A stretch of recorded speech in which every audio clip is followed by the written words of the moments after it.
वसईतील रामदासनगर परिसरात किरकोळ वादाचे रूपांतर हाणामारीत झाल्याची घटना समोर आली आहे। या घटनेत परप्रांतीय तरुणांच्या टोळक्याने दोघांना लाठ्याकाठ्या आणि लोखंडी रॉडने मारहाण केल्याचे सीसीटीव्ही कॅमेऱ्यामध्ये दिसत असून यामध्ये 2 स्थानिक तरुणांच्या डोक्यावर गंभीर दुखापत होऊन टाके पडले आहेत। या प्रकरणी माणिकपूर पोलिसांनी सारिक शेख, आकाश प्रताप बटवाडे, गुफरान समीर सरदार खान उर्फ सोनू तसेच आणखी एका अज्ञात अशा केवळ 4 जणांविरुद्ध गुन्हा दाखल केला आहे। मात्र हल्ला करताना 15 ते 20 जण होते। शिवाय गुन्हा दाखल झाल्यानंतरही सदर आरोपींचे टोळके परिसरात बिनधास्तपणे खुलेआम फिरत असल्यामुळे त्यांना पोलिसांचा धाक राहिला नाही का असा सवाल उपस्थित केला जातोय। गणेश लक्ष्मण खाडे, वय वर्षे 45, राहणार श्री न्यू अपार्टमेंट, रामदासनगर, वसई पश्चिम हे 8 जून रोजी रात्री सुमारे 10:30 वाजण्याच्या सुमारास नवखर पूर्व येथील आदित्य हॉटेल परिसरातून घरी परतत होते।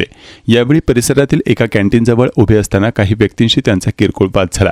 तक्रारीनुसार यानंतर गणेश खाडे हे आपल्या राहत्या घरी परतल्यानंतर त्यांच्या इमारतीबाहेर संबंधित व्यक्तींनी त्यांना अडवून शिवीगाळ तसेच दमदाटी करत मारहाण करण्यास सुरुवात केली।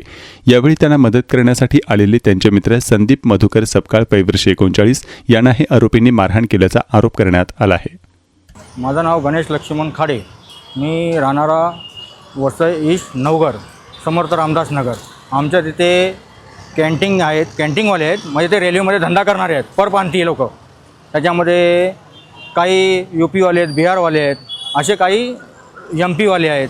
असे आम्ही तिथले स्थानिक लोक असून आमच्यावरती ते जीव घेणं हमला करतात, रॉड मारतायत, पट्ट्याने मारतायत, दांड्याने मारतायत। आमच्या डोक्यांना टाके आलेले आहेत, 3 टाके माझ्या डोक्यावरती। माझ्या मित्र मला घरी सोडायला त्याच्या डोक्यात 3 टाके आहेत। म्हणजे आम्ही स्थानिक लोक तिथे रहिवासी तिथले, आम्ही लहानाचे मोठे आम्ही झालेलो, ते पण बाहेरून येणारे लोक आणि आमच्यावरती असं करणार। आणि ते पण एका गाड्यामध्ये 30-30, 35-35 लोक राहणारे गाड्यामध्ये राहतात। ते परप्रांतीय लोक, ते बाहेरून आलेले धंदा करायला, त्यांचे आधार कार्ड नाही, त्यांचे काय नाही। कंप्लेंट केलेली आहे, मी FIR केलेली आहे, अजून त्याच्यावरती काही ॲक्शन झालेली नाही आहे। आणि ते मारणारे बिंदास फिरतायत। पोलिसांना त्यांनी पैसे पोचवलेले आहेत, त्याच्याकरिता हिशोबाने ते बाहेर मस्तपैकी मोकळात फिरतायत। माझं नाव संदीप सकपाल आहे, मी पण राहणार तिथं स्थानिक आहे।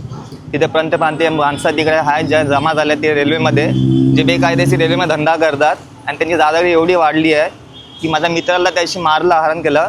आम्ही तिकडे पोलीस चौकीला गेलो, तिकडे NC केली आणि NC करून त्याला फक्त सोडायला गेलो। त्या टायमाला तेच मुलं सर्व त्याच्या घराच्या बाहेर उभे होते आणि रॉड बीड घेऊन सर्व उभे होते तिकडे। आणि बस सोडा तिकडे गेलो, त्याला मारायला लागले। आणि माझा खिशाला मी फोन काढला, माझ्या भावाला फोन लावला गेला, त्यात माझ्या पण एक रॉड मारला, मला पण 2-3 टाके आले आहेत। आणि ह्याच्यापुढे त्यांची दादागिरी जाम वाढली आहे आणि रात्रभर ते लोक फिरत असतात तिकडे। आणि मारल्यानंतर 4 दिवस कंटिन्यू आमच्या घराकडनं फिरत आहेत। पोलिसांना सांगितलं, किती वेळेला फोन केलं, पण त्यांचा काय ॲक्शन काय आलं नाही। आणि आम्हाला गुन्हे पण त्यांचे दिले आहेत, ते नॉन बॅरेवर दिले आहेत। त्यांचे ते हे गुन्हा असं काय की त्यांना हाफ मर्डरची केस नाही लावली आहे, नाही अटेम्प्ट टू मर्डरची काय लावली नाही, काहीच केस नाही, नॉर्मल केस, नॉर्मल सर्व हे लावलेत। NC केली म्हणून त्याला पकडला घराकडे आणि त्याला मारलं। आणि त्याला मी वाचवायला गेलो आणि त्या माझ्यामध्ये एक रॉड मारला। पहिले NC काय केली होती? पहिले NC केले की आदित्य हॉटेलकडे, ह्याचं काही थोडक्या ह्याच्यात बाचाबाची का झाली, त्या टायमात त्यांनी मुलं बघून 25-30 मुलं बघून त्याला मारलं, त्याला पुरा डोला सुधून ठेवलेला, म्हणून त्याला आम्ही चौकीमध्ये घेऊन गेलो।